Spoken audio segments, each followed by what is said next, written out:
Assalamualaikum warahmatullahi wabarakatuh. Kali ini saya akan mempraktikkan aksi nyata modul 14 tentang budaya positif. Perkenalkan, Ibu Nuraini SPD sebagai fasilitator, Ibu Sarniati Usmanita SPD MPD sebagai pengajar taktik, dan saya sendiri Mikiel Bulkiah SPD sebagai calon guru penggerak. Kegiatan dalam aksi nyata ini ada dua. Satu, praktik keyakinan kelas. Dua, diseminasi budaya positif di SMP Negeri 5, Banda Aceh. Berikut praktik keyakinan kelas. Mari kita saksikan.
Assalamualaikum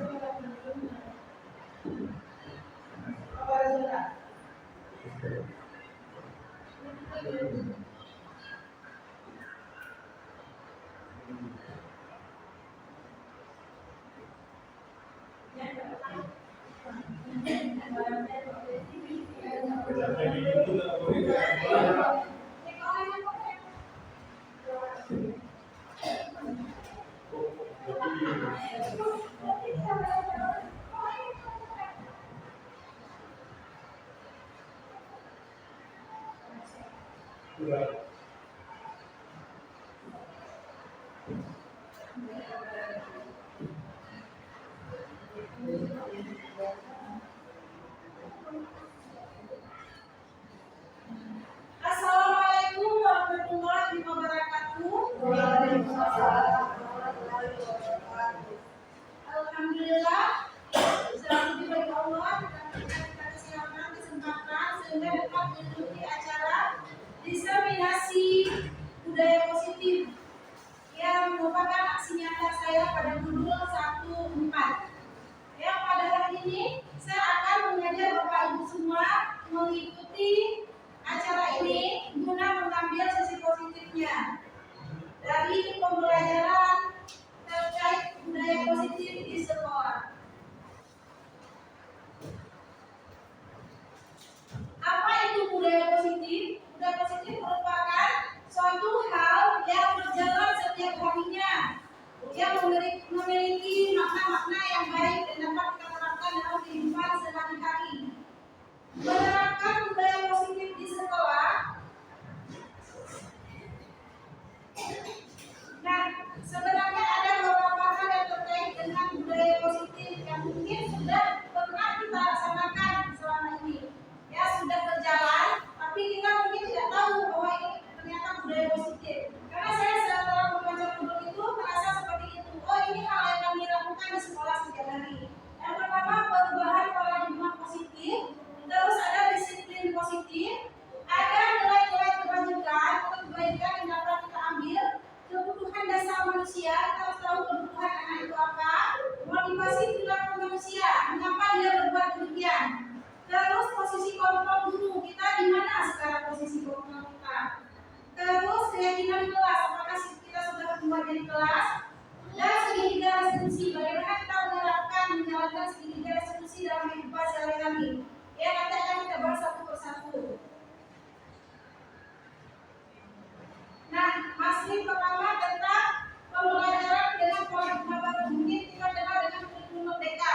Ya, ini prinsip yang berdiferensiasi pembelajarannya. Karena anak itu berbeda. Setiap anak itu ibarat kertas putih yang akan berkembang tergantung coretan-coretan yang kita perjelas. Ya, mungkin bagian dia berada sama-sama kita nampak dia jago menari, dia jago menulis, dia jago menyanyi dan sebagainya. Kita hanya mempertebal minat bakat mereka seperti itu.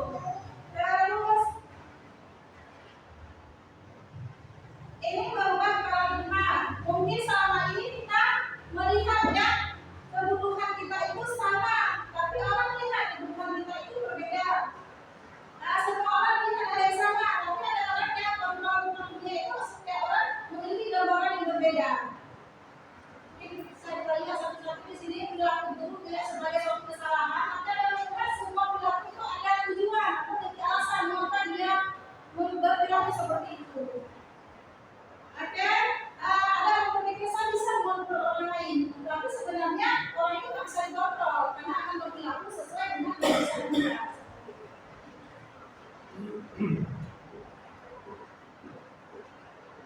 Nah, disiplin sebenarnya akan belajar. Kalau kita mungkin selama ini, kalau saya pribadi kalau sebut disiplin atau waktu seperti itu, tapi sebenarnya disiplin itu masih proses belajar. Jadi disiplin mengacu pada sendiri yang penting tanggung jawab terhadap apa yang lakukan berdasarkan nilai yang kita yakini. Kalau mungkin menurut kita terbiasa, ya seperti itu sejauh. Terus disiplin positif merupakan suatu penerapan disiplin bertujuan menumbuhkan kesadaran, memberdayakan diri sendiri, ya peserta didik tanpa imbalan. Kita ikhlas dari Allah dalam mengajar dan mendidik.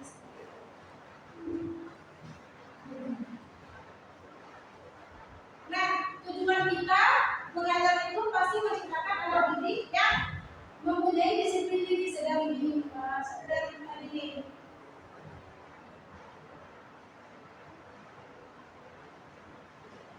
ini yang harus kita terapkan dalam pembelajaran sekarang, yaitu program belajar Pancasila.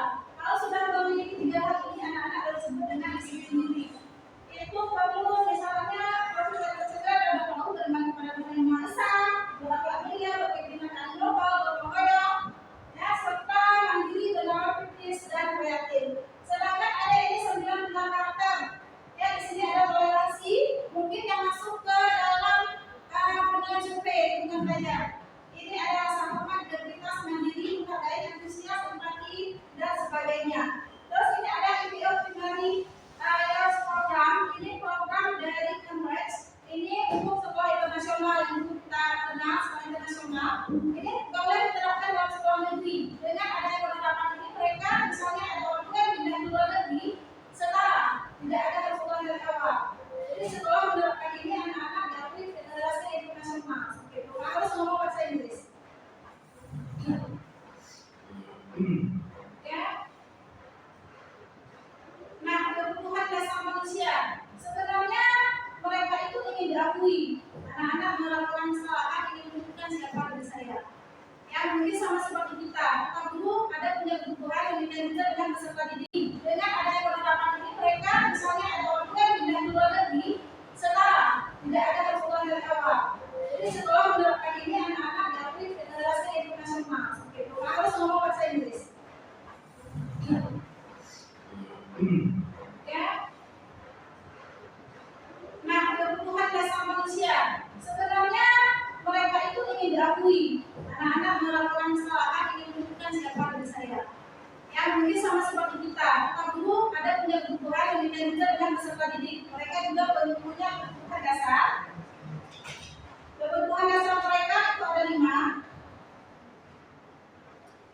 Ya, ada kekuasaan. Yang mungkin kami ini yang ikut CJP ini ada kebutuhan dasar di sini, yaitu kekuasaan dengan jadi paspor dan sebagainya. Tapi itu di luar, mungkin juga dengan manusia-manusia lainnya seperti itu. Terus kasih sayang dan ingin diterima. Mungkin ada yang melakukan kesalahan, mereka ingin kasih sayang dari kita. Dengan kita tegur, mereka merasa dekat dengan kita. Terus bertahan hidup. Kalau saya tidak melakukan ini, saya tidak bisa makan. Kalau saya tidak melakukan ini, saya tidak akan seperti itu. Kayak kesenangan, mereka senang. Misalnya ada yang bolos dan sebagainya, mereka merasa senang, puas. Ya, terus kebebasan. Sebagai seorang manusia, pasti mereka ingin kebebasan. Apa sih bersekolah dari sehari dan ibu?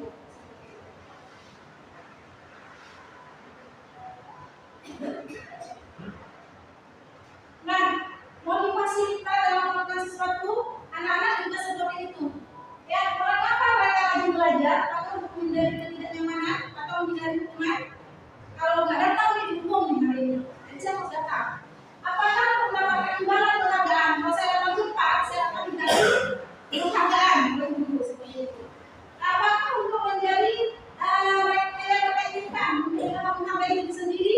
Artinya apapun yang keyakinan diri sendiri, saya harus datang cepat tanpa imbalan apapun, tanpa ada paksaan.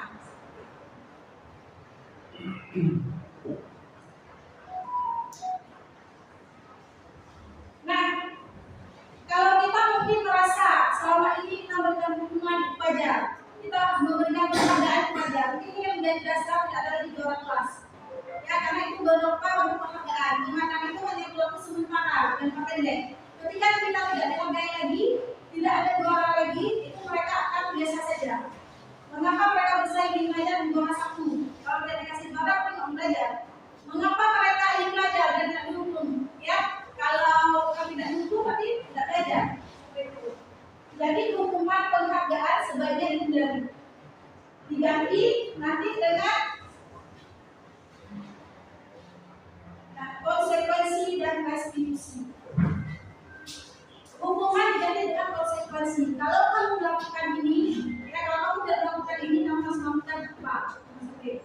Bukan kamu akan diapain. Ya bukan kamu akan dihukum, tapi kamu harus melakukan apa? Kamu tidak mau nulis ini, tapi kamu harus menulis apa? Di sini penguatannya masih jangka pendek. Ya, kalau restitusi itu nanti akan saya jelaskan. Restitusi itu dia lebih ke penanaman bahwa bertanggung jawab pada siswa. Merasa dia perlu melakukan ini untuk dia sendiri, bukan untuk guru dan bukan untuk sekolah.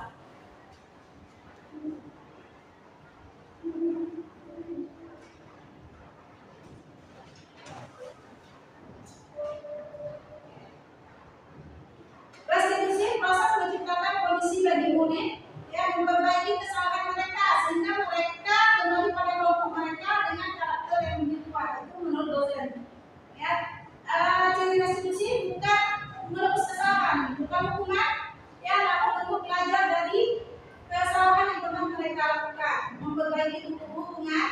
Ya kalau kita kasih hubungan otomatis anak akan merasa hubungan kita jauh dengan mereka.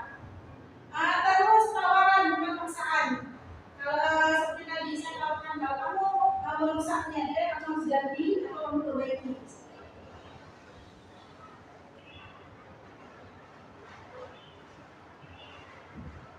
Nah, perbedaannya ya, misalnya siswa sering tidak mengerjakan PR. Kalau rumah pasti kita hukum ya, misalnya kalau nggak bendera, kita hukum nggak boleh masuk dan sebagainya. Konsekuensi guru memberikan waktu dia untuk mengerjakan PR. Saya serah kamu pukul hari ini, terserah kamu buat kapan. Tapi konstitusi guru menanyakan keyakinan kelas. Apakah kalau sepakat dulu dengan anak, kalau kamu nggak boleh nggak PR kamu tidak boleh masuk? Terus apakah guru terbuka menghormati dirinya dan orang lain? Katanya mengapa dia tidak buat PR? Tidak ada alasannya. Jangan langsung dibuat. Nah, posisi kita sebagai guru ya, ada satu sebagai guru hukum. Pokoknya setiap anak salah wajib hukum. Ada sebagai pemantau, lihat berapa kali anak itu berbuat salah. Ya, berapa apa saja kesalahan yang pernah dia buat. Ya, terus ada sebagai pembuat yang salah. Nah, kamu nggak kasihan sama ibu, ibu udah capek-capek dari tadi. Kamu nggak kasihan sama orang tuamu dan sebagainya. Terus sebagai teman, ya sering kita kemana, kamu harus ketiga, yang pergi. Kita ngomongnya sebagai teman. Terus sebagai manajer, ya ini yang perlu kita terapkan sebagai manajer. Kita harus bisa memantau perkembangan dia, cara harus membuat dia yakin pada dirinya sendiri agar tidak melakukan kesalahan yang sama. Ini mungkin kalimat-kalimatnya, ya. Pembuku masih patuhi aturan ini, kalau nggak kamu kayak ini. Terus pembuat asal bersalah. Kamu kan dari kasih tahu berapa kali sih kalau saya dikasih tahu lagi seperti itu. Terus sebagai teman seperti tadi yang saya katakan, ayo kita bisa, ayo sama itu dan sebagainya. Kalau manajer mungkin lebih detail ya. Kamu tahu nggak kesalahan hari ini? Janji kamu apa?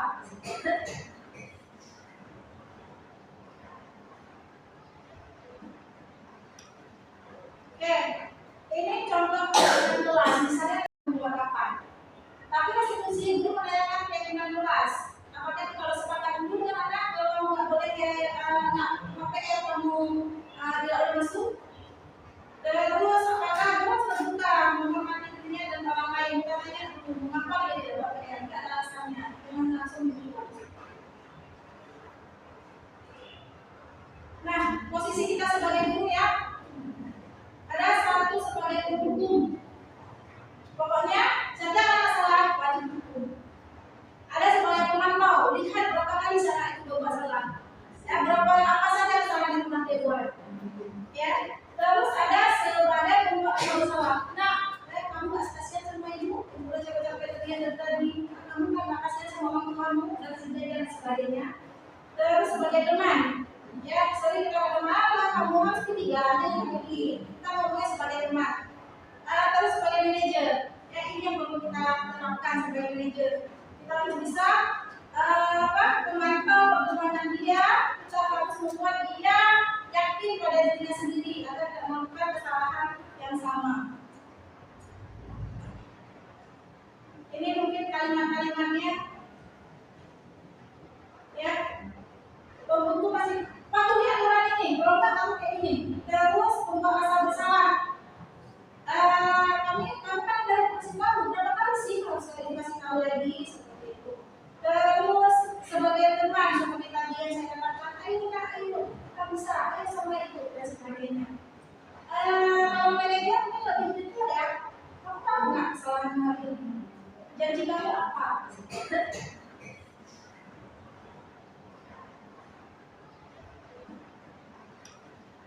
Oke, ini contoh kelas, misalnya tentang film. Banyak orang yang menganggap film dipakai waktu ada polisi, tapi dia itu belum ada keyakinan dalam diri sendiri. Ada takut hukuman, ada takut disanksi, atau minta uang dan sebagainya.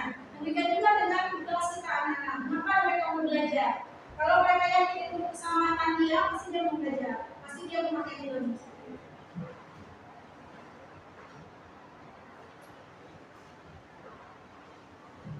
Oke, kalau untuk membentuk keyakinan kelas itu pasti kita sepakat dulu dengan anak-anak. Yang pertama kita cari tahu dulu bersama, diskusi dengan anak apa yang boleh dan tidak boleh dilakukan selama di sekolah. Setelah itu ya menyusun kalimat yang baik. Kalau bisa hindari yang negatif. Misalnya kalau yang tadi ya jangan telat datang ke sekolah, kita ganti jadi datang tepat waktu seperti itu. Jangan memakai kata negatif karena yang jangan itu anak-anak biasanya penasaran dan tertarik melakukan. Kalau saya benar tidak pasti.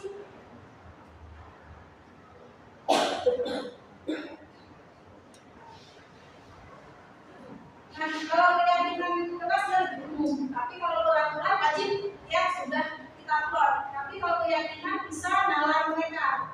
Mereka kira-kira ini boleh nggak boleh. Tapi kalau peraturan sudah pasti. Kalau keyakinan masih abstrak.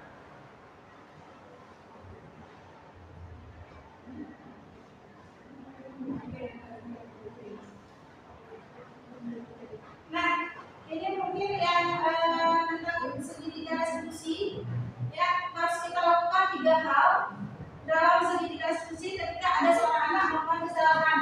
Yang pertama menstabilkan identitas. Ya, mungkin bagi saya dan rekan-rekan lain mungkin agak yang gimana ya? Agak yang sepele ya menstabilkan identitas. Nah, kita harus akui membenarkan dulu kesalahan dia. Misalnya kita membenarkan kesalahan si anak. Misal dia datang terlambat, ya kan kita biasanya langsung, kamu kenapa datang terlambat dan sebagainya. Tapi harus pertama menstabilkan identitas dulu. Nah, semua orang itu pernah melakukan kesalahan. Wajar yang datang terlambat, tapi apa alasannya? Kita tahu. Mungkin orang pernah telat, ibu juga pernah telat dan sebagainya. Terus yang kedua validasi tindakan yang salah. Kita pastikan dia sadar diri mengapa dia salah. Ya kira-kira kamu melakukan kesalahan apa hari ini? Ya saya telah diganggu. Pasti jawabannya. Mengapa telah? Itu bagian ditekankan di situ. Terus terakhir ya menanyakan keyakinan. Kamu tahu nggak peraturan sekolah boleh kita tanya? Kamu tahu nggak kesepakatan kita masuk jam berapa? Kamu tahu nggak ya hal yang boleh kita lakukan di sekolah apa?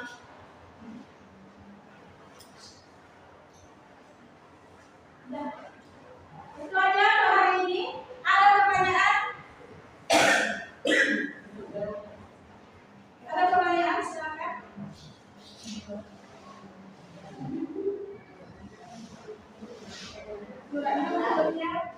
Iya, silakan, Bu Ratna. Bagaimana cara kita menumbuhkan budaya positif pada anak tentang diri diri, tentang karakter di sekolah. Ya, dimulai dengan kesepakatan kelas dulu atau dikenal dengan keyakinan kelas. Jadi kalau kita kan langsung ke sekolah sekarang, yang undang-undang sekarang peraturan dari sekolah. Tapi seharusnya di kelas dulu dimulai. Pertama dengan guru mapel, baru dengan wali kelas, baru dengan sekolah. Jadi kalau itu sudah konsisten sejalan, ya berarti akan mudah tercapai dengan yang tadi budaya positifnya. Ada lagi? Wisma ada tanya? Tulis? Bunda Lady?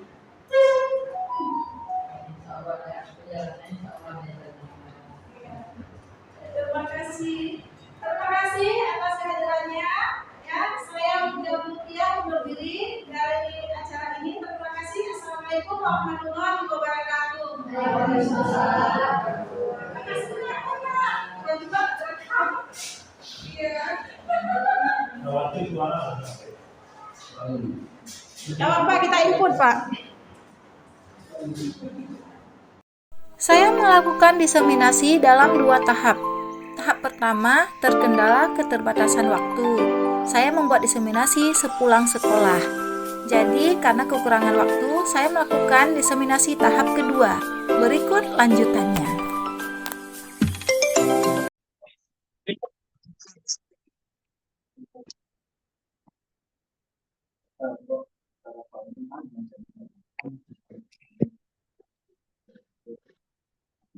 Nah, yang kerja tetap ada tahun dan Bisa kita mulai Bapak Ibu? Ada kedengaran suara saya? Terdengar Bu Miki. Ada Bu Miki ada. Bu Una sudah direkam? Sudah Bu Ibu. Una? Oh ya, terima kasih. Bismillahirrahmanirrahim. Assalamualaikum warahmatullahi wabarakatuh. Waalaikumsalam warahmatullahi wabarakatuh. Alhamdulillah, segala puji bagi Allah yang telah memberikan kita kesehatan dan kesempatan sehingga dapat mengikuti diseminasi online ya atau daring budaya positif. Perkenalkan, nama saya Miki Abulkia. Saat ini sebagai CGP Angkatan 11 dari SMP Negeri 5 Kota Banda Aceh. Sebelum kita memulai kegiatan diseminasi ini, alangkah baiknya kita berdoa berdasarkan keyakinan masing-masing. Untuk yang beragama Islam, kita bisa memulai dengan membaca surat Al-Fatihah.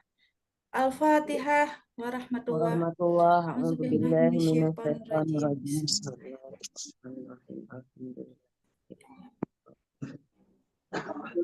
Iya kan.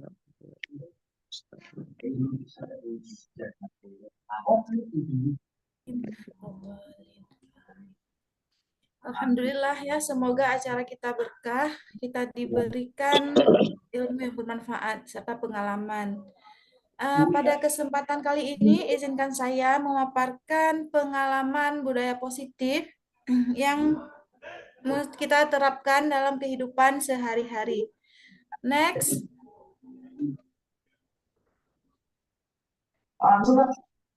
Bu Una. Oke. Sebelumnya ya, kita sepakati dulu hadir tepat waktu. Alhamdulillah, terima kasih atas kehadiran Bapak Ibu semua.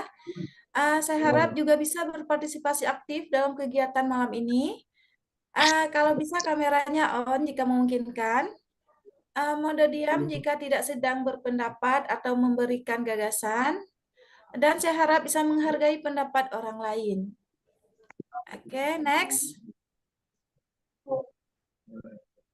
Sebagaimana kita ketahui, ya, budaya positif merupakan perwujudan dari nilai-nilai atau keyakinan universal yang diterapkan di sekolah.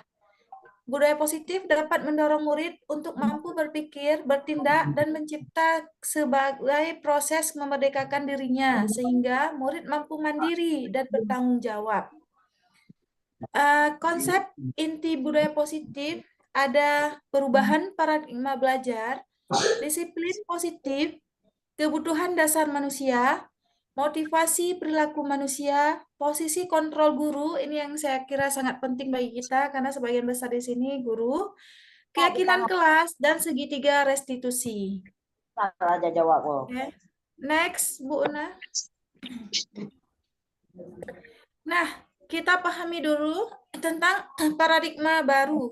Pembelajaran dengan paradigma baru merupakan pembelajaran yang dirancang berdasarkan prinsip pembelajaran berdiferensiasi, sehingga para peserta didik belajar sesuai kebutuhannya berdasarkan tahap perkembangan sesuai teori psikologi modern yang mewujudkan profil pelajar Pancasila. Ya, ujung-ujungnya kita harapkan dapat terbentuk profil pelajar Pancasila yang beriman kepada Tuhan Yang Maha Esa dan berakhlak mulia, salah kebinekaan global, gotong royong, kreatif, bernalar kritis, dan mandiri. Aku bilang Ya.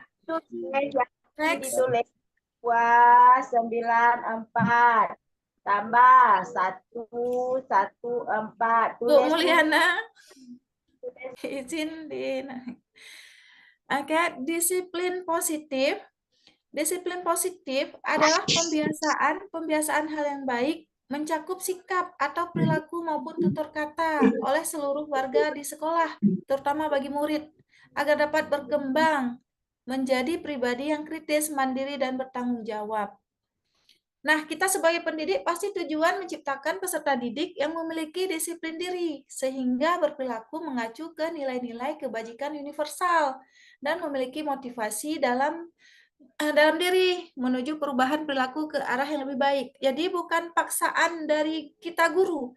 Jadi anak-anak ada kesadaran diri, ya, ada dalam diri dia, motivasi diri dari dalam, bukan motivasi eksternal, tapi motivasi dari internal dia. Dengan begitu dia akan ikhlas melakukan hal yang menurut dia benar-benar baik. Dia bisa selektif dalam melakukan berbagai tindakan seperti itu. Oke, next.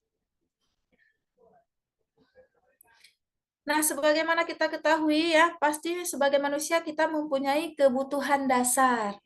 Kebutuhan dasar itu kita akan melakukan apapun agar mendapatkan apa yang kita inginkan. Itu prinsip dasar manusia.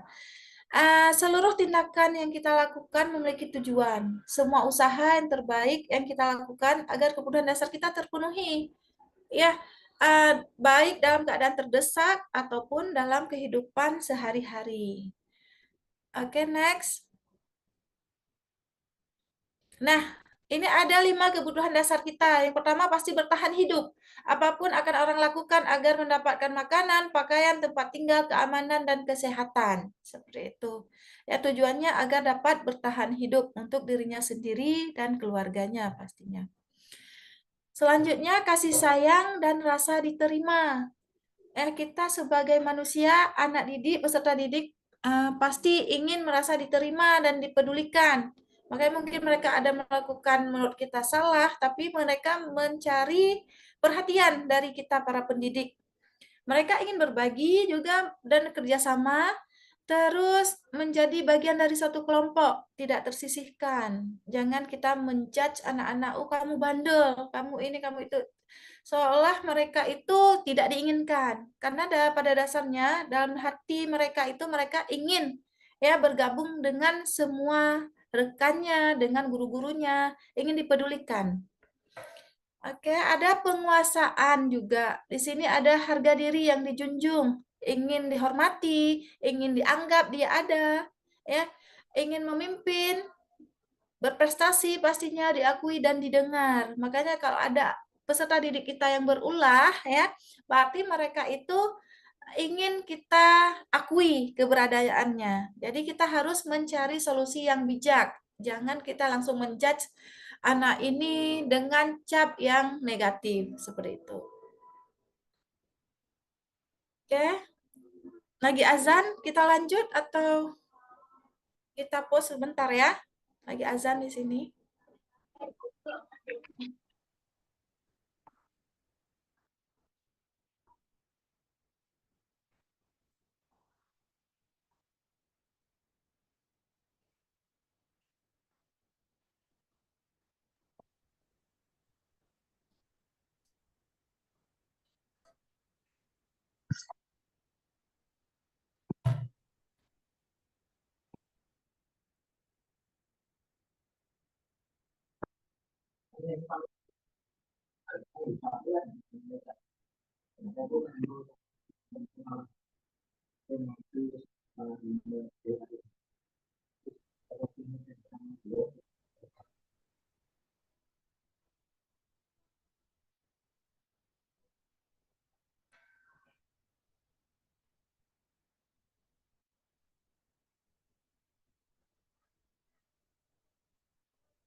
Oke, kita lanjut ya. Alhamdulillah sudah siap azan. Selanjutnya, kebutuhan dasar manusia ada kebebasan. Ya, ada mandiri, memiliki pilihan, mencoba hal baru, dan mampu mengendalikan arah dirinya. Jadi ketika ada anak yang mungkin sekali bolos, itu mereka ingin kebebasan. Mungkin harus ada hal yang harus kita pahami dari dalam dirinya. Ya, mereka ingin mencoba hal baru yang belum pernah mereka lakukan. Selanjutnya dalam kebutuhan dasar manusia itu ada kesenangan. Seseorang anak itu pasti ingin dia merasa senang, ingin bermain masih ya. Jadi kalau serius boleh, cuma bisa sambil bermain atau kita selipkan dengan ice breaking yang menarik sehingga anak-anak tertarik untuk belajar bersama kita. Selain itu humor juga ya bagian dari ice breaking tadi bisa membangkitkan antusias mereka, sehingga muncul rasa senang ya dengan tertawa dan sebagainya. Oke, next. Nah, di sini menghadapi kebutuhan dasar manusia itu sebenarnya kan ada beberapa hal. Sering kita mendengar kata hukuman. Ya, ketika kebutuhan dasar manusia itu dilanggar untuk apa peraturan ataupun sesuatu yang sudah ditetapkan di sekolah kita, di kelas kita itu dilanggar, mereka untuk memenuhi kebutuhan dasar mereka. Itu ya dengan hukuman ya. Dulu mungkin ada yang anak dihukum. Terus biasanya itu tidak terencana ketika melihat anak melakukan kesalahan langsung, "Hei kamu, mengapa begini?" ya, langsung dengan marah-marah dan tegasnya ya. Terus murid tidak tahu apa yang akan terjadi. Mereka ketakutan, mereka harap-harap cemas seperti itu. Terus biasanya kita marah ya. Ketika memberikan hukuman kita bersikap marah, terus berupa hukuman fisik, misal lari lapangan 5 kali, apalagi squat jump, dan sebagainya, atau berdiri ke depan dengan kaki diangkat satu, itu bagian dari hukuman. Ada juga ya konsekuensi. Konsekuensi biasanya sudah kita rencanakan atau disepakati sesuai peraturan. Ini mungkin ada namanya peraturan kelas atau kesepakatan kelas ya. Murid tetap dibuat tidak nyaman dengan kesepakatan itu, walaupun sudah sepakati tapi hanya dari satu pihak. Mungkin yang kita tetapkan saja kita kasih peraturannya seperti ini. Tidak boleh telat, ya, tidak boleh tidak mengumpulkan tugas. Terus kita guru selalu memonitor murid, "Kamu belum kumpul tugas ya? Kapan kamu kumpul?" Jadi kita tagih-tagih dan tagih seperti itu ya. Itu kalau kamu tidak kumpul berarti kamu harus mengerjakan 3 tugas lain lagi misalnya. Itu bagian konsekuensi. Karena kita sudah bilang ke anak-anak, ini harus kumpul hari Rabu. Kalau kumpul di hari Kamis, kamu akan bla bla bla bla seperti itu. Selanjutnya ada restitusi. Nah, ini mungkin hal yang diinginkan ya dalam budaya positif. Dengan adanya restitusi, anak-anak akan bisa memikirkan hal atau tindakan apa yang akan mereka lakukan. Mengapa? Karena proses menciptakan kondisi bagi murid untuk memperbaiki kesalahan itu ada dalam bagian restitusi ini. Proses kolaboratif yang mengajarkan murid untuk mencari solusi sendiri. Misal dia memecahkan vas bunga di kelas, kita panggil, "Nak, ya, kira-kira kesalahan apa yang kamu lakukan?" Dia pasti jawab, "Bu, maaf, saya setelah memecahkan pot bunga. Kira-kira untuk memperbaiki ini, apa yang akan kamu lakukan, Nak?" Jadi dia akan memikirkan ke depannya, "Oh, Bu, maaf Bu ya, saya konfirmasi dulu ke orang tua, besok saya ganti." Ataupun saya beli model lain dan sebagainya. Oke, next, Bu Una. Nah, kita sebagai guru memiliki posisi kontrol, ya. Yang tadi mungkin penghukum marah-marah dengan suara tegas, ya. Kamu telat lagi, asik kamu kamu aja yang telat, misalnya ya. Terus membuat rasa bersalah. Aduh, kayak mana ya kita buat? Nak, kamu nggak buat tugas ibu, padahal ibu sudah bersusah payah, ya. Udah ibu ingatkan berkali-kali, kamu nggak sayang sama ibu, nak. Nggak sayang kamu sama orang tuamu yang telah memberikan jajan tiap hari. Jadi anak merasa hatinya agak tersentuh ya. Saya pernah mungkin menjadi pembuat merasa bersalah dulunya. Insya Allah ke depan akan berperbaiki diri lagi. Sampai anaknya menangis teringat dengan ibunya.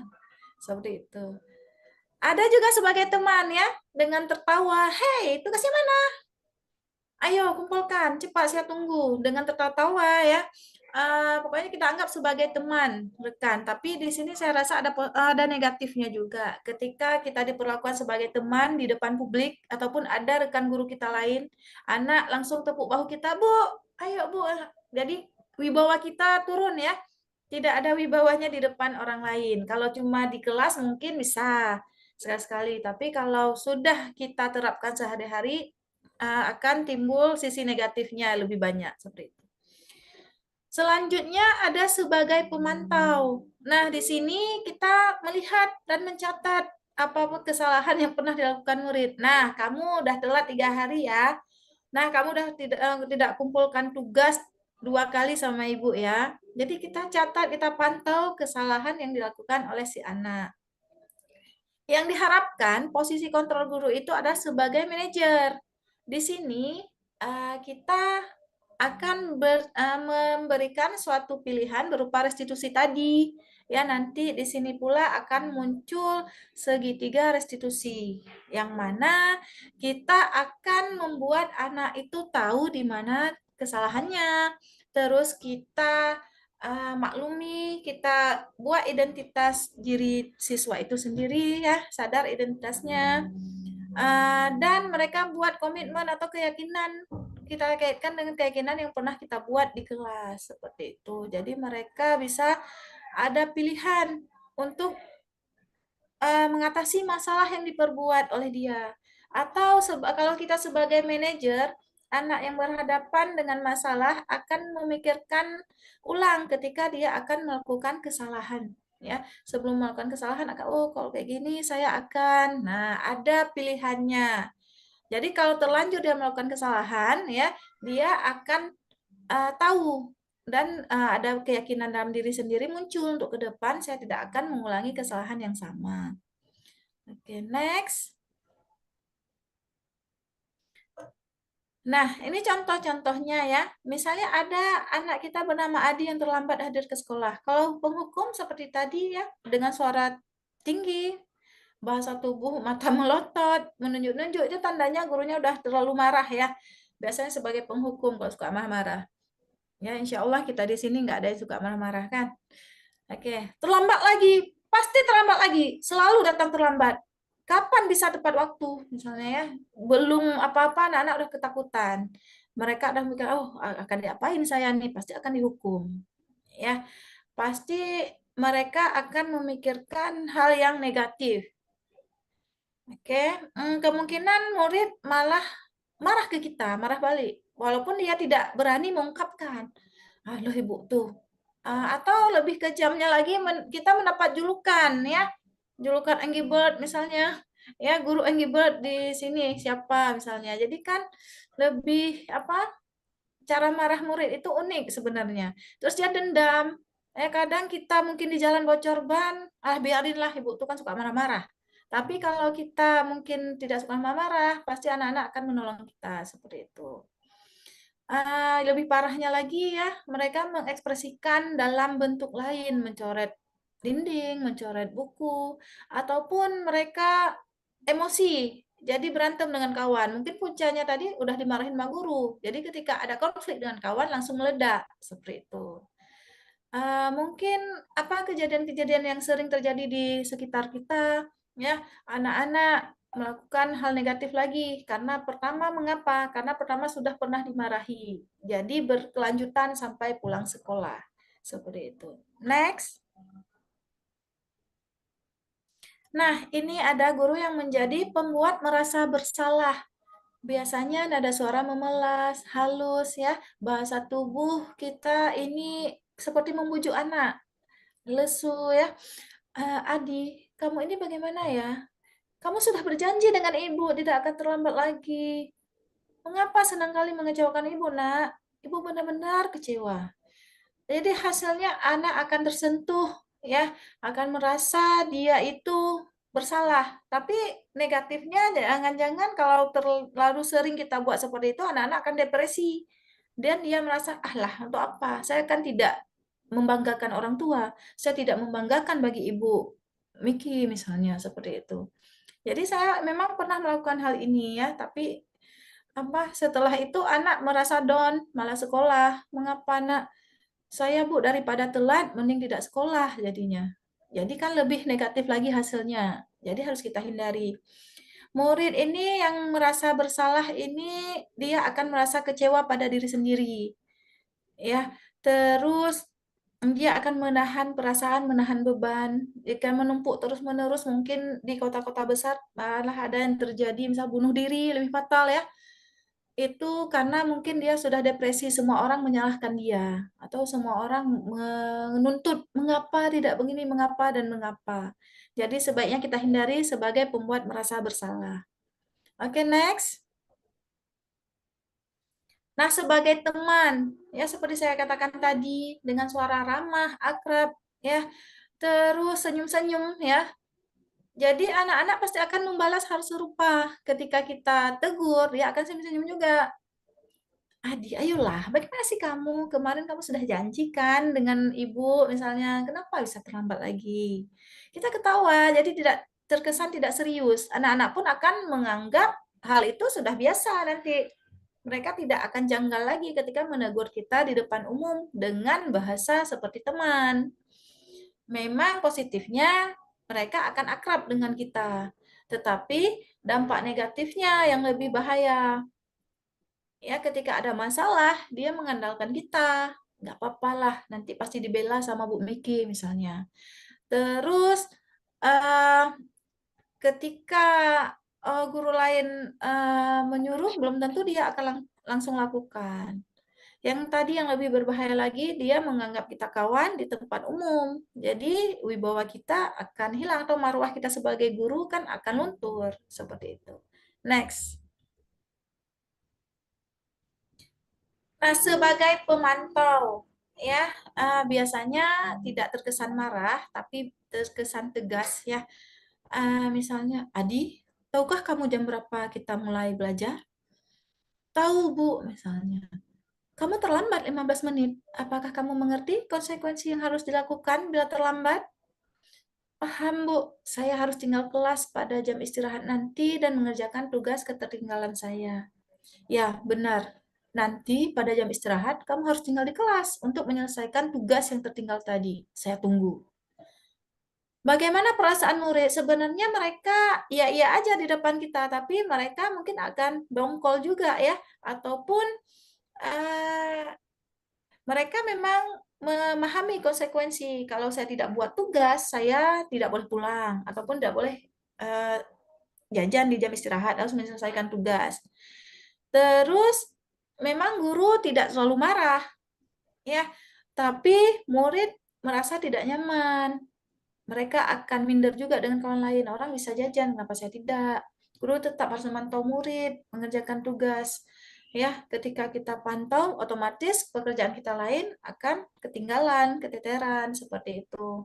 Jadi, sebaiknya juga dihindari sebagai pemantau. Oke, next. Nah, kalau manajer, ini nada suaranya tulus, bahasa tubuh tidak kaku, mendekat juga ke murid. Misalnya, Adi, apakah kamu mengetahui jam berapa sekolah dimulai? Tahu, Bu, jam 7. Ya, jadi kamu terlambat. Kira-kira bagaimana kamu akan memperbaiki masalah ini? Saya bisa menanyakan teman saya, Pak, Bu, untuk mengerjakan tugas yang tertinggal. Baik, itu bisa dilakukan. Apakah besok kamu ada masalah untuk kamu agar bisa hadir tepat waktu ke sekolah? Tidak, Bu, saya bisa hadir tepat waktu. Baik, saya hargai usahamu untuk perbaiki diri. Oke, kalau kita tanya, mungkin murid perasaannya ketika ditanya seperti itu, mereka lega, plong. Oh, nggak apa-apa, besok saya akan perbaikinya. Seperti itu.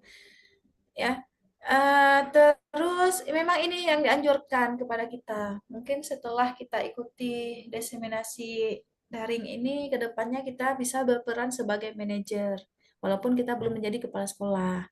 Ya, karena apa-apa ketika ada masalah, ketika masalah itu tidak dapat diselesaikan, ujung-ujungnya jatuh ke kepala sekolah. Mengapa seolah-olah kepala sekolah itu mudah sekali menyelesaikan masalah? Yaitu tadi, karena mereka bersifat posisinya kontrol guru itu sebagai manajer. Jadi kita di sini disiapkan untuk menjadi manajer yang andal. Oke, next. Nah, karena manajer kita pasti akan tulus ya, tidak marah, tidak perlu meninggikan suara, apalagi sampai menunjuk-nunjuk anak ya, berkaca pinggang seolah ini apa kita kecewa dan sebagainya, nggak perlu. Karena fokus kita pada murid, bukan untuk rekan sejawat yang lain atau orang tuanya. Murid kita sudah mengetahui adanya suatu masalah dan sesuatu perlu terjadi. Bila guru mengambil posisi pemantau, guru akan melihat apa konsekuensi dan peraturan. Namun untuk posisi manajer ini, guru akan mengembalikan tanggung jawab murid untuk mencari jalan keluar permasalahannya dengan bimbingan guru pastinya. Ya, di sini perlu kolaborasi. Jadi ada kolaborasi antara peserta didik dengan guru, ada guru dengan guru, dan guru dengan atasan, seperti itu. Jadi semua posisi kontrolnya yang penting itu adalah posisi manajer. Oke, next. Nah, di sini mungkin banyak contohnya penerapan posisi kontrol penghukum ya, seperti tadi yang saya katakan, berdiri di depan, ya angkat satu kaki, pegang kuping, ya, jadi seolah kejam gurunya ya. Membuat rasa bersalah, eh, kesekian kalinya sudah ibu ingatkan, kamu senang kali ya buat ibu sekecewa dan sebagainya. Jadi kita membujuknya agar mereka merasa bersalah. Oke, next. Nah, di sini ada sebagai teman. Ayo dong kamu kerjakan tugasnya. Sambil ketawa ya, kita bilangnya nanti kalau sudah selesai kita main bareng ya. Kita kantin bareng, kita makan bareng misalnya. Sebagai pemantau, kamu sudah melakukan kesalahan dan sudah mengetahui konsekuensinya. Sekarang selesaikan dan segera kumpulkan ya berdasarkan kesepakatan tadi. Oke, next. Nah, di sini sebagai manajer yang diharapkan itu apa kamu tahu kesalahanmu? Pertama kita pastikan identitasnya ya. Kita buat anak yang tahu sendiri kesalahan dia apa. Bukan kita yang menjudge, kamu salah, kamu udah ini, kamu udah itu. Jangan. Kita tanya dulu kepada anak. Selanjutnya, keyakinan sekolah apa yang kamu langgar? Jadi kembali lagi ke keyakinan kelas nanti. Mereka akan tahu karena keyakinan kelas itu mereka yang tentukan dengan gurunya. Dan apa yang akan kamu lakukan untuk menyelesaikannya? Itu 3 tahap itu aja, mungkin anak akan sadar dan tidak akan mengulang lagi kesalahannya. Oke, next. Nah, ayo Bapak Ibu, siapa yang bisa jawab? Ayo, bisa di raise hand ya kalau mau jawab. Posisi kontrol apakah aku? Saya kecewa sekali dengan kamu. Ayo, siapa Bapak Ibu? Membuat Ada yang raise hand? salah Bu Iya. Miki. Siapa? Membuat merasa bersalah Bu Miki. Oh, oke. Next kita lihat apa jawaban Bu Ulfa benar. Iya, tepuk tangan ya untuk Bu Ulfa. Di sini nggak ada reaknya, nggak ada tepuk tangan. Oh, ada. Ya, oke, tepuk tangan untuk Bu Ulfa. Cuman saya nggak ini. Oke, ada. Next. Sudah tidak terbiasa lagi dengan Zoom. Nah, udah biasa dengan Google Meet. Oke, lanjut. Siapa lagi yang mau jawab? Kamu tidak pernah benar melakukannya. Sekarang keliling lapangan 3 kali. Ayo, siapa? Bu Mulyana. Saya Hukum. Apa ini, Bu? Bang Hukum, Bu Miki. Oke, kita lihat jawabannya. Next. Iya, tepuk tangan untuk Bu Mulyana. Ya. Oke. Oke, next. Oke, ini apa nih kira-kira? Kira-kira bagaimana kamu Manajer, akan Bu memperbaiki Miki. masalah ini? Iya, Bu Suryani. Kita lihat. Next. Iya, tepuk tangan untuk Ibu Suryani. Oke. Next. Ayolah, Lakukan demi Bapak Ibu. Ayo, ayo, Teman, ayo. Teman. Iya, Bu Heni. Kita lihat jawabannya. Next. Teman. Oke, tepuk tangan lagi ya. Untuk Ibu Heni. Oke. Kamu terlambat 15 menit. Apakah kamu sudah mengerti konsekuensi yang dilakukan bila terlambat? Ayo. Siapa ini yang mau jawab? Boleh lupa lagi. Atau masih yang Pemantau Bu lain? Miki. Oke, boleh. Apa boleh juga apa Bu Ulfa? Pemantau ya Bu Miki. Kita lihat ya jawabannya. Next. Oke, tepat sekali. Tepuk tangan lagi untuk Bu Ulfa ya. Bu Ulfa nanti dapat banyak bonus nih. Oke, next. Kita masuk ke keyakinan kelas ya Bapak Ibu. Keyakinan kelas merupakan kembali lagi, oke. Keyakinan kelas merupakan kesepakatan kelas yang diyakini bersama guru dan murid. Ingat ya, kata kuncinya itu guru dan murid, bukan dari guru, bukan dari kita yang kasih. Itu namanya peraturan nanti kalau dari kita. Oke, dengan harapan dapat meningkatkan kedisiplinan ya. Dapat meningkatkan kedisiplinan murid. Keyakinan kelas berupa pernyataan universal, dibuat dalam bentuk positif ya, jangan ada kata jangan atau tidak, harus positif dan bersifat abstrak. Keyakinan kelas hendaknya tidak terlalu banyak sehingga mudah diingat. Ya maksimal 10 ya. Kalau banyak kali nanti banyak kali keyakinan akhirnya lupa. Semua warga kelas ikut berkontribusi dalam pembuatan keyakinan kelas ya, nggak boleh guru yang membuat ataupun salah satu murid saja, harus semuanya. Oke, misalnya ini ya keyakinan kelas nih ada contohnya perlu belajar, senang ya. Biasanya kalau kelas rendah itu SD, apalagi kelas 1, 2, 3 itu ya nggak usah kalimat panjang-panjang ya. Susah dipahami, kalimat pendek-pendek akan mudah dipahami. Beda dengan SMP ataupun SMA. Kadang pun SMP kelas 7 masih perlu kalimat-kalimat yang sederhana. Ya, tidak perlu kalimat majemuk di situ. Oke, next. Nah, kita masuk yang tadi pernah saya sebutkan, yaitu segitiga restitusi. Ya. Di sini pertama kita stabilkan identitas dulu. Ya, segitiga restitusi itu dialog antara guru yang diposisikan kita sebagai manajer biasanya. Membantu murid memiliki tujuan, disiplin positif, dan perbaiki dirinya setelah berbuat salah. Restitusi bukan menebus kesalahan, namun belajar dari kesalahan. Kita membuat anak itu mau belajar. Dia belajar dari kesalahan yang pernah dilakukan. Sebenarnya ya, tidak ada anak yang berbuat kesalahan. Mereka hanya masih dalam proses belajar. Jadi ketika anak buat salah itu kita maklumi, karena itu bagian dari dia berproses. Yang pertama tadi ada menstabilkan identitas.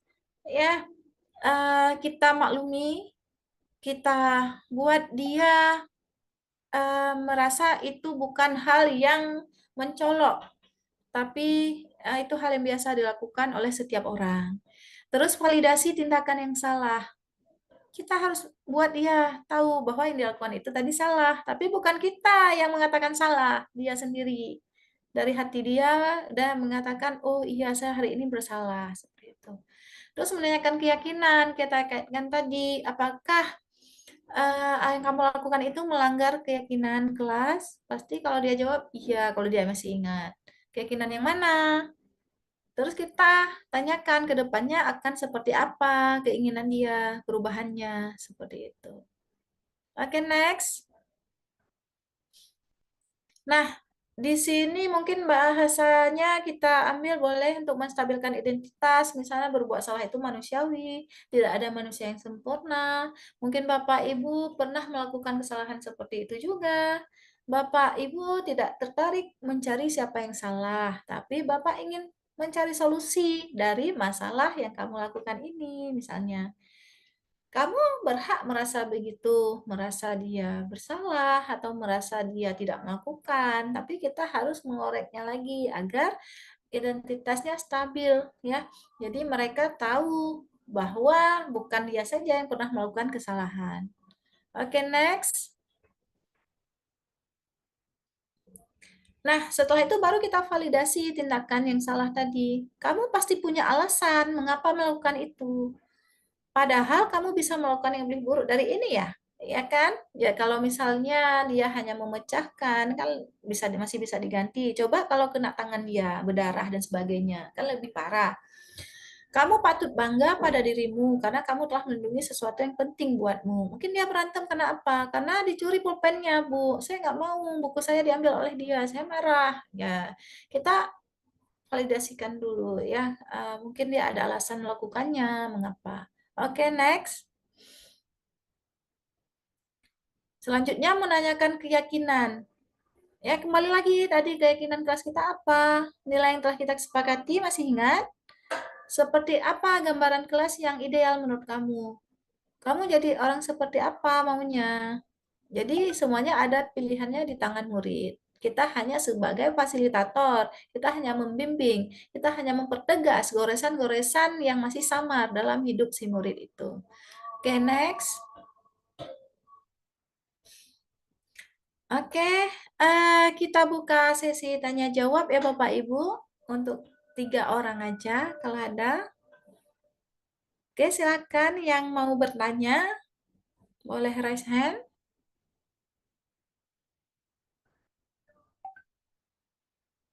Oke. Ibu Konsilia Srimaya, ya silakan Ibu.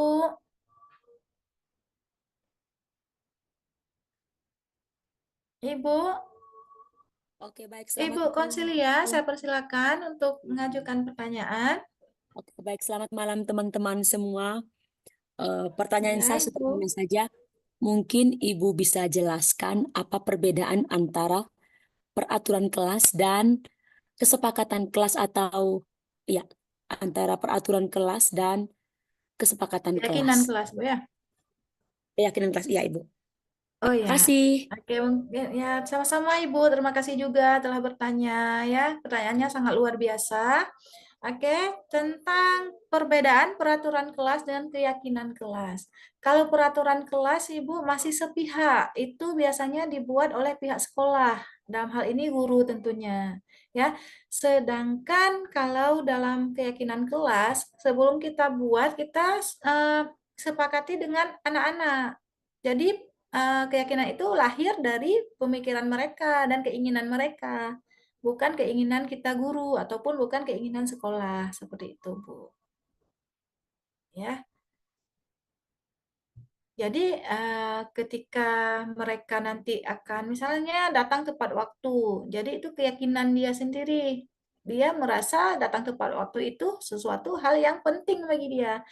Ya, bukan karena takut dihukum, tapi memang benar-benar dari diri sendiri karena waktu buat keyakinan kelas mereka ikut terlibat tentunya. Oke. Terima kasih Bu Konsilia. Terima kasih juga Selanjutnya, atas penjelasannya Ibu. Luar biasa. ya, sama-sama Ibu. Ada lagi yang mau bertanya? Silakan raise hand. Ibu, saya ingin tanya, Bu. Iya, silakan Ibu Amaliawati. Ya, nggak buka. Jadi ini ya, ini nggak bisa buka ini, bentar. Eh, saya ingin tanya Nah, ya, ada nampak Ibu itu kan cantik. Ya. keyakinan kelas kan, keyakinan Iya, Bu. kelas itu kan dibuat kan abstrak tuh ya. Tadi kan ada Ibu Iya. bilang keyakinan kelas kan abstrak ya. Nah, gimana tuh maksudnya abstrak, Bu? Eh, Terus saya artinya Bu, sebenarnya saya mau buat itu bersifat umum, Ibu. Maksudnya umum. Ya. Kalau apa? Tadi mungkin ya slide-nya nggak ada di sini ya. Eh, Artinya berlaku bagi semua kalangan, maksudnya semua peserta didik, bukan kata-kata khusus yang berlaku untuk golongan ataupun kelompok tertentu.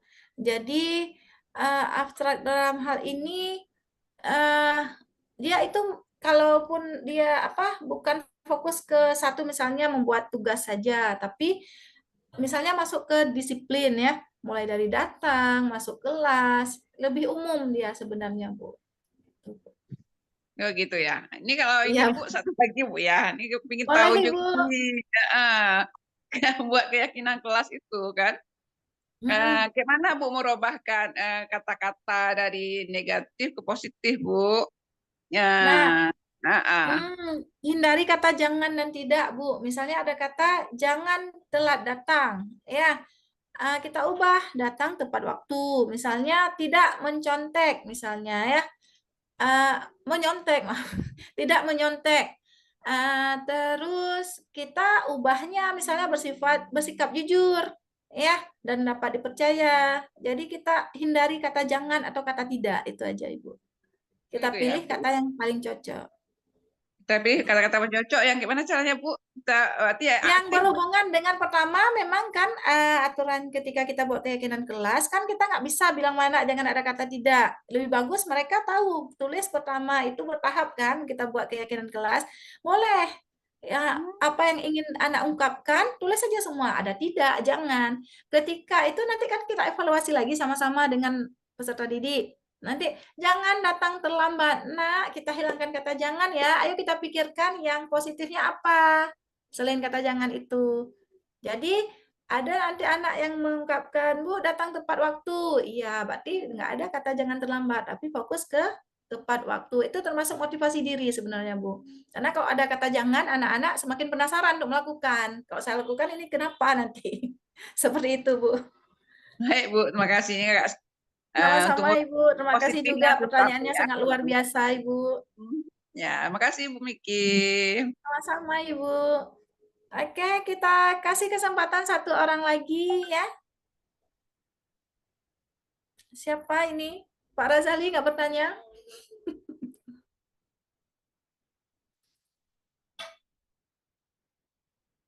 Oke, Bapak Ibu, satu orang lagi ada yang mau bertanya? Suaranya belum aktif, Pak.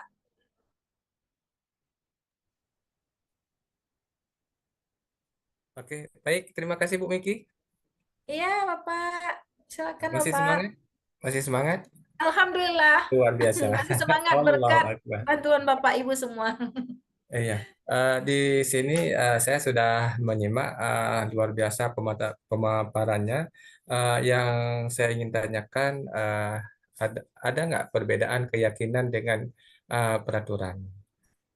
Oh ya, Itu ini saja. sama dengan pertanyaan dari Bu Konsilia tadi, Oh Bapak iya, ya. mohon maaf Tapi saya nggak tidak apa-apa. mendengar. Mungkin Oke, Bapak tadi oke. lagi sholat ya, berhubung Iya, di iya. Aceh Oke. waktunya sholat Isya. Iya. Oke, peraturan itu Pak biasanya dibuat sepihak dari pihak sekolah ataupun kita sebagai pendidik. Jadi Iya. anak mau tak mau wajib mengikuti peraturan yang sudah ada. Ya, sedangkan keyakinan kelas itu tercipta antara pemikiran murid-murid itu sendiri.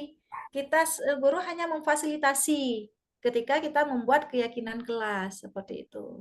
Jadi, hal yang diyakinkan oleh anak-anak itu muncul dalam kehidupan sehari-hari. Ketika mereka datang tepat waktu, berarti itu berdasarkan keyakinan dari hati nurani mereka sendiri. Seperti itu, Bapak. Oke, terima kasih. Luar biasa.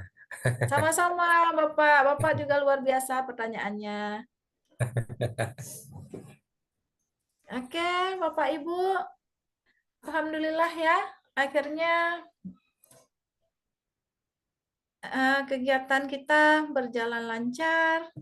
Ada yang sebelum saya tutup, apakah ada yang ingin disampaikan ataupun ada hal yang bukan bertanya, mungkin ada hal yang mau disampaikan, berbagi dan sebagainya, silakan. Ada? Mungkin dari teman-teman kita dari luar Aceh?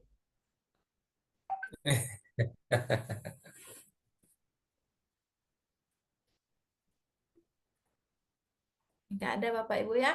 Terima kasih. Kita tutup dengan Alhamdulillahirabbil alamin ya. Semoga semua kegiatan kita ke depan dipermudah oleh Allah Subhanahu wa taala, diberi kesehatan ya. Dengan ini saya ucapkan terima kasih banyak kepada Bapak Ibu yang sudah berpartisipasi. Billahi taufiq wal hidayah. Wassalamualaikum warahmatullahi wabarakatuh. Waalaikumsalam warahmatullahi wabarakatuh. Waalaikumsalam Terima kasih Bu Miki warahmatullahi sudah memberikan wabarakatuh. Ya. pemahaman Una, Tepuk kami. salut dulu bisa. untuk Bu Miki. Tepuk salut, tepuk salut. Salut, salut. Bu Una sudah di Salut, off cam? salut.